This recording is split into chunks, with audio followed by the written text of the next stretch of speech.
If you're not living under the rock, you've heard about vibe marketing, because that's the only thing that the whole D2C ecom community has been rambling about ever since ChatGPT 4.0 dropped. Some say this will revolutionize how we run meta ads. Others, on the other hand, are a bit more skeptical.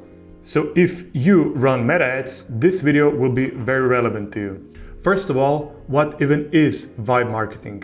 Well, the 4.0 version of ChatGPT introduced some very next-gen image generation. And ever since Jacob Posel on Twitter dropped his post about generating these ads, the whole D2C community caught on fire.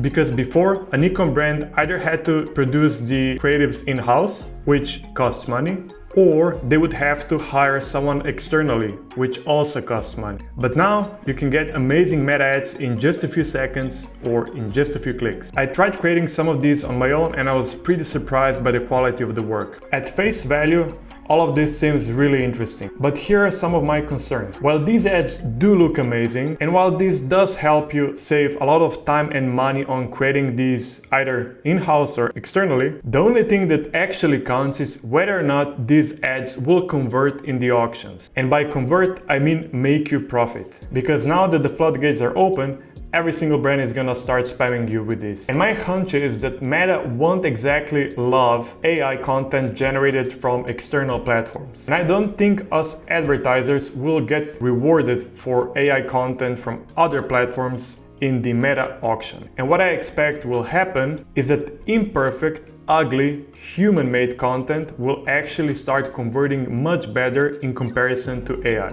And not only that, no matter how good AI gets, humans will also get better at detecting AI content, and us as consumers, we will start gravitating towards what feels real and what actually has soul. And my big bet is that imperfection will drive conversion. I might be completely off the mark, but who knows, only time will tell. Let me know if you agree or disagree with me in the comment section below. And if you enjoyed this video, make sure to click that shiny red button below and subscribe to my channel. See you in the next one.